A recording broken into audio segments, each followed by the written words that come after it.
Time now for sports on 104.7 The Cave. Here's Ned Reynolds.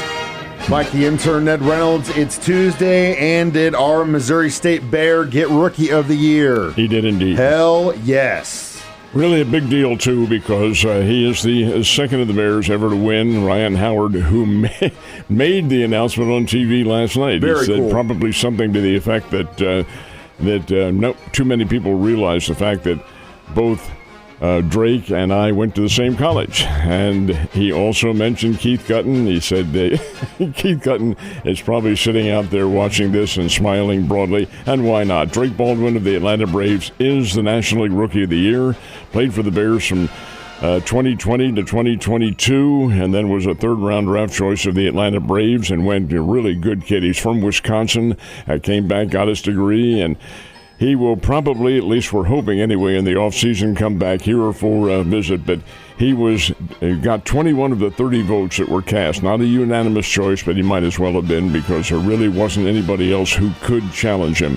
And Drake Baldwin will now proudly wear that honor as Rookie of the Year in the National League. Now, he's also the third, to my knowledge anyway, the third Springfieldian to get that, because remember that Bill Verdon, the late Bill Verdon, was a Rookie of the Year in 1955 with the St. Louis Cardinals, then Ryan Howard, and now Drake Baldwin. It's very, very good. Now, the American League Rookie of the Year, and it's no surprise, is Nick Kurtz of the Athletics, the first ever rookie to hit 4 home runs in one game, which he did. Kurtz had just a great year, terrific individual. So they're your two Rookies of the Year, Drake Baldwin in the National League and Nick Kurtz of the Athletics in the American League. And I know briefly we talked about it yesterday, and my boy Bobby Witt Jr. got the Platinum Glove over the weekend. Yeah, here's the thing I think is a little puzzling, too, to some of them. Wait a minute, what's the difference between a Gold Glove and a Platinum Glove? Well, the jewelry is different, number one. The weight. The Gold Glove is awarded to the top player at his position. The Platinum Glove is to the top player in the league. And Bobby Witt Jr. won the Platinum Glove for the American League. Top defensive player in the American League, Fernando Tatis of the San Diego Padres, won the prize in the National League. They are so coveted, folks. Platinum Gloves. Nolan Arenado of the St. Louis Cardinals has a couple of them. That's a very fine and highly coveted prize. So, yeah, Bobby Witt Jr. of the Royals, and he is their team leader. This is really good. It's, again, nice to get the awards, but it's also kind of bittersweet because, your baseball's over for the next 4 or 5 months. All right, so we've got the NCAA college football rankings coming out today, tomorrow? No, tonight. These will be the bowl rankings. This is the second time now. They'll continue each week now right up until the regular season, that is, comes to an end. And this is where the top 12 teams who will vie for the national championship are chosen. Now, all teams are ranked, everybody, but it's the top 12 who get that. Now, there'll probably be virtually no changes in that top 12 except for one. And the one will be number 12. And that's because the committee putting this together, if there is a non-Power 5 team that's doing very well, they try to have them in there to try to get the field a little bit more balanced and to give those non-Power 5 teams a chance to do that. More than likely, it will be James Madison. And James Madison, folks, is pretty doggone good. They have an outstanding football team. They produced any number of players. If that is the team, last week it was Memphis, but Memphis got knocked off by Tulane, so you never can tell what will happen. But I don't expect any big changes coming up when the rankings are released tonight. Definitely in the top 5, at least. And the Chiefs are back on the practice field yesterday to start working towards facing off with AFC West rivals, the Denver Broncos, on Sunday afternoon. Got Simmons back and got some word about some other players and injuries yesterday from Coach Reed. Well, and that is, yes, Josh Simmons is back, but he's not really in quite the rotation yet. And Coach Reed did say that he didn't say it specifically, but he hinted that Simmons will not be the starter on the offensive line, that Jalen Moore probably will be, since Moore has been the one filling in for Simmons while he's been gone. No mention for the reasons, the family involvement, whatever that happened to be, but that's fine. It's nobody else's business. Simmons is back, and he will play against the Denver Broncos. And you mentioned that AFC West rivalry, and a big one it is, folks. This is bigger than that game with the Buffalo Bills 2 weeks ago. The Chiefs are facing a team that's ahead of them in the race. In fact, there are two teams ahead of them, the Broncos and the Los Angeles Chargers. Now, this is a very big game coming up on Sunday. I think the Chiefs are going to do very well. They've had a week to rest, and Andy Reid is undefeated coming back from bye weeks. So we'll see. It'll be an interesting contest, but if you expect to see Josh Simmons in there for the whole game, no, that won't be the case. His timing is still off, as you would expect it to be, so he and Jalen Moore will share time.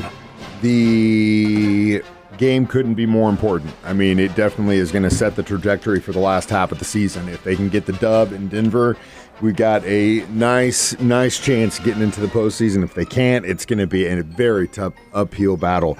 We've got, speaking of tough battles, man, that Monday night game, it was a first half of defense, that's for sure. 10-7 is the final score. A hockey game. Is it over yet? Because Yeah. I went to sleep there during the first half. Nothing at halftime, folks. Now, there's a reason why this happened. Both teams decided they're going to remain on the ground for the most part. And apparently, and I'm guessing this, there was a lot of slipping and sliding going on the field at Lambeau Field. Oh, yeah. And that is because of the way they have it structured. Now, the temperature up there, it was about the same as it was here. It wasn't terribly cold, but it was below freezing. Well, they turn on the heat coils underneath that field, and it does warm the field, yes, but it also makes it very slippery because the surface gets melted. And there was, Saquon Barkley slipping and falling. That just does not happen. Anyway, the fact of the matter remains, Philadelphia finally got it going. Touchdown pass from Jalen Hurts to, Jaquan Smith is really one of the best receivers in the league. He finally got free and finally hauled one in, and Philadelphia was able to hold on with a field goal and beat the Packers 10-7, although there was some rather curious play calling down the stretch. However, be that as it may, I love this too. When the Packers kick the field, they're going for a 65-yard field goal with 5 seconds to go. Kid kicks it. The referees weren't ready. They were off in a conference somewhere. They kicked the Nick Sirianni of Philadelphia was beside him, saying, "Okay, what is it with you guys? You're getting paid for this." Anyway, they had to kick it over again, and this time the first one wasn't any good, and the second one was even less good because it was way off to the left. Speaking of refs and Sirianni, I don't know why he was upset with them, because I saw the offensive line of the Eagles move several times on tush pushes before the center snapped the ball, and so did the Packers. Packers did it too. Yeah. And so let's revisit this. You think the tush push, it's going to get banned this offseason. The refs have given up on trying to call it, and they are going to get it banned because it's, according to them, uncallable. Well, that's just it. If it is something that you cannot adjudicate in any way, then you have to come up with some kind of a rule against it, because you have to have some level of judging what is going on. That's what the game is all about, played by the rules. Well, there is no rule against that tush push, but if you can't see it and you can't judge it, then you have to come up with some kind of a method, so I will buy that. I guarantee you they're going to ban it this year, because the refs have given up on trying it. And again, this isn't against the Eagles or Packers. Both teams did it because you could see it in slow-mo. The guards were moving before the ball snapped, and it's because the refs can't see it. But that goes back to my original thing is, all we want is consistency in officiating in the NFL, Raj. So if you're listening, please do something about it. All right, basketball time. What's on the schedule tonight? Have two games. Both Bears teams are playing, not at the same locale. Here in town, the Conzo Martins team will play Arkansas State. Haven't played them in a number of years, but the Arkansas State Red Wolves are a Division I program, I think Sun Belt Conference, if I'm not mistaken, and that'll be a game over at the Great Southern Bank Arena. Bears need a game against a D1 team. They have 2 wins, they being the Bears, but both against D2s. Missouri Southern State from Joplin, and Northwestern Oklahoma State. So they games count. They're wins for the Bears, but you really need to play somebody at your own level, and Arkansas State will be that one. The Lady Bears are on the road to Cape Girardeau. They're playing Southeast Missouri State. Southeast Missouri's Ohio Valley Conference, they're D1, and it'll be a nice little challenge for the Lady Bears, who are starting the season undefeated, and this is a good team, a very good team that Beth Cunningham has put together.